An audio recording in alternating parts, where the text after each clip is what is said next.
Hi, everybody. It's Liz and Abby with Abby and Liz. We're here to do week 7 of Budget Buddies. Let's see. Well, Abby, do you want to start with how your week went? Were you guys doing the cash budget again? Hello, everyone. Hi, Liz. Yes, Budget Buddies, week number 7. So this was the week November 10th through the 16th. I'm saying that out loud because I think we're going to cover week number 8 as well. We got a little bit behind. We had some technical difficulties, and we're the channel where we're real life, so sometimes things happen. Yeah. Busy time of year. Very busy, and we're very new at this still, so we're still getting the hang of it. So thank you for those of you who are tuning in, and we didn't lose you along the way. So week number 7, did the cash budget again. Our grocery budget is $90. We reduced it. And if you don't remember, for week number 6, we did not go over budget. We had cash remaining. Yay! For week number 7, we also did not go over budget. Amazing! We only spent $60.23. Wow, for groceries? For groceries. Amazing. I know. And then for gas, we spent $33.28, which is essentially one tank. For our personal category, we spent $28.58, and we budgeted $25. So we did go over, but I had to get some new makeup, and Bo got a haircut, and he used a coupon. So we tried, but we came up a little over. And then my category for the personal, so what we had done as a recap, we took away our eating out budget, we took away our clothing budget, and we combined them into Bo money and Abby money. And every week, Bo and I each get $40. So Bo has done amazing because he's not the one with the problem. I went a little bit over. I'm not exactly sure how much I went over in week 7. I calculated for the next week how much I'm over for the month so far. So I'll go into that next. So yeah, essentially we were $30 under on groceries and about $8 over on personal, and then my money. And I'm giving a lot of grace with myself on the personal budget because this is still very new with the whole eliminating the eating out, eliminating the grocery, figuring out, living within that $40 means. And it gets especially tough for me, which I've shared before, that I go out to eat at minimum once a week with work. We all go out as part of like a work meeting. So right off the bat, I'm losing like $15 at least out of that money. So I am kind of considering, which I don't know if it's fair or not, to bump mine up $15 to kind of cover that. I don't know. We're still working it all out, or I'm working, the things. So yeah, week 7 success. Yay! So, yay. Thanks so much for the cash budget advice. And the whole side to side thing is what really has me feeling not so restricted. Yeah, yep. We can link to that video again too, because I learned that from Jordan Page on her channel. So we can link that video again down below. Because it really is not borrowing from the next week, because then you're just setting yourself up for failure for next week, but borrowing side to side within the week that you're in. Because since you're $30 under on groceries, then that leaves you a lot of room, like if you overspent in your category. So yeah. Good job. Well, thank you. Yeah. So since things have been like really busy lately, I don't have like the exact amounts of what I did in each category, but I know just because I haven't had, like, we haven't put things on the card, it's just been like from cash. I know that we stayed within our cash budget. So that's kind of another nice thing about the cash budget is like, even if you're not like tracking every dime, like, when you're out of money. So that's kind of what happened this week. And then me and Adam went on like a little weekend trip this weekend for our anniversary. And so one of the things that me and Abby worked on a couple weekends ago when we were like sitting down with my like monthly budget was looking at okay, what do I have coming up? I didn't have anything saved for our trip, but we knew that we just needed to like get away. It was our first trip since Oliver was born like a year ago. So we just, it's like, okay, we got to find the money somewhere. So what we did, we were able to do the whole trip for under $400. And that was with hotel, gas to drive there. And then it was about like 4 hours away. So driving there and then food, we ate a lot, and then shopping. So just for like it was like entertainment, but we ended up just shopping. So anyway, so to get our hotel for cheap, I went on to Priceline. So we were able to get our hotel for like $52 a night, and we stayed there for 2 nights. And then That's amazing. Yeah, yep. It was not the greatest hotel, so but you know, like our kids weren't there, so that was fine. And then so we've got 2 cars. We have a minivan and then a Honda Civic, and so we chose to drive the Honda Civic to get better gas mileage, even though it's like the minivan is more like riding in style if you're on a road trip, but we decided let's take the one that's going to have cheaper gas. So we budgeted $100 for gas and we only spent $50. And we ended up just moving that other $50 to our eating out because we ended up like going to some nice restaurants and stuff. So yeah, and then basically we didn't do cash for it because I didn't want to carry around that much cash with me. But I just was keeping a list on my phone. And so every time we would spend something, I would just keep a list on my phone of like, okay, now we've got $68 in eating out, you know? And we just kind of like, we did it together, like, and that way we were both on the same page of how much money we had left.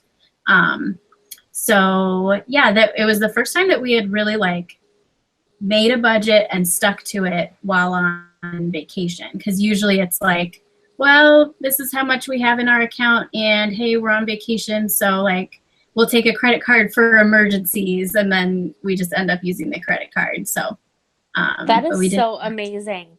Yeah, and it made it more fun to know because I didn't have the stress. Like we've gone on trips before that we knew that we couldn't afford, and it makes it stressful. Like it's not fun, it's not relaxing. So it was really nice to know that like we had a plan for this, and when we get back, like it's not gonna mess anything up. So that is awesome. Yeah. Congratulations. That's huge. Thank you. Yeah. You should be really proud. I am. And especially because of this time of year, like this is the time of year when we tend to overspend.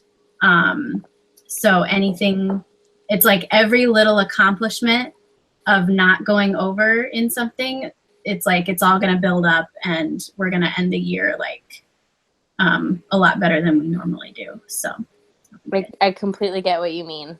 Yep. Yep. That's awesome. Yep.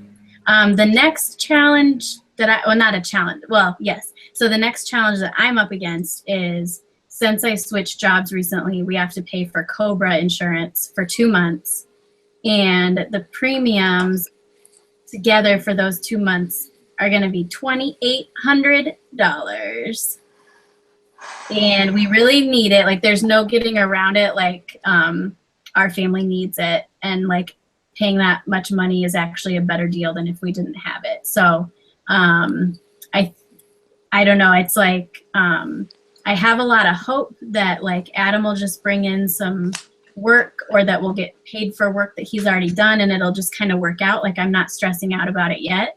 But we've got that, and then we have to pay like a pretty large tax bill, but I think that I have to wait for everything to get processed, but I think I can apply for like a payment plan.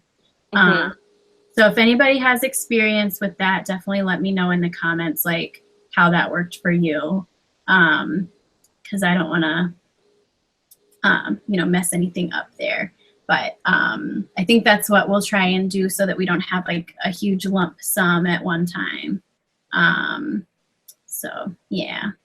That's awesome. That is a very daunting healthcare bill though. Yes. Yep. I've got $900 on our HSA, our health savings account. So that can go to pay for COBRA premiums. Perfect. That's good. So, yep. So then I'll have $1,900 that I have to pay. So you're asking Santa Claus for some healthcare allowance? Yes. Yeah. Aw. Yep.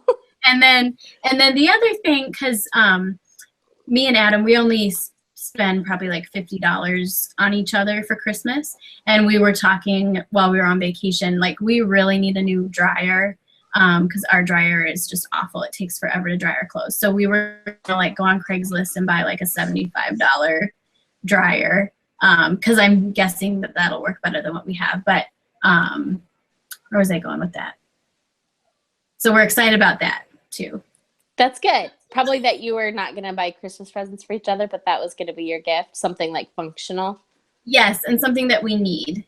Yeah. Yes, and we're going to buy it used instead of buying like a 3,000 new dryer somewhere else. Yeah. Ugh, God. Adulting sucks. This is like the epitome of the traps of growing up. Healthcare bills, broken dryers. Mm-hmm. I'm so sorry, friend. That's all right. You know, it goes in like phases. Sometimes there's a ton of like weird one-time things you have to pay for, and then other times things are normal. And like by sticking to our budget during the normal times instead of going crazy, like that's going to help us through the crazy times. So I think like the reason that I'm not freaking out and stressing out right now is that I know that I haven't been like just throwing our money away recently. Yep. And so like I've been doing all that I can, and you know, it's not like we have that money sitting around right now to pay our Cobra premium, but like there was nothing, I'm not like regretting like, oh, why did we buy like a new TV, or you know, because we haven't. So right. That feels good. Yeah, that's very optimistic. That's very good. I'm a pretty optimistic person. You really are. Yeah. Oh, I was gonna say that can get you into some spending traps because you just believe that everything's gonna work out. If I buy that TV, everything will just work itself out. So you know what though? I feel like after it's been like 10 years of living on a prayer essentially, that I feel like it's just like ingrained in us. Like it's worked out every single time, which is like every single month for the last 10 years. Yeah. I mean, yeah. Yep. Like if you're a religious person, it definitely like it like ingrains in you like every time it just works out, and like we get, you know, so there's always somebody's taking care of us, but then you don't learn to like, okay, if I wouldn't have bought that, I would have just had the money there and that would have been better. Yeah. No, I for sure get it. And we had Bo lost. So Bo shared on his Instagram, which, you all probably don't see, but he, when he turned 19, he got a job. When he turned 21, he got a job. His birthday was last Thursday, and he actually lost a job from a client, and it was like a $6,000 job. No. And, we've already mentally spent that money. Yes. But luckily, it was like okay, we're going to fully fund our emergency fund. We're going to pay off this, and this. So it's not like we were, planning a trip to Disney or something like super extravagant. It was all like, responsible adult things to do with said money. Yeah. But and we said the same thing. It's interesting because a year ago that would have crushed us, because we would have been looking forward to that money to not only, fund Christmas, but to like catch up on bills and do all of these things. And right now, with just these couple months of budget buddies, like we are in a place where it's like, it's disappointing. I mean, obviously you don't ever want to, lose out on that, but it's not like soul crushing like it would have been. So yeah. Yay, budgets. You haven't already bought your Disney tickets. Right. Exactly. Yeah. Exactly. All right. Well, we hope you guys have a good week with your budgets, and we would love to hear from you and see, if you've done any tips after watching any of our videos, or what do you do that works for you? We just love hearing new things and new ways to think about things and new things to try. So let us know in the comments.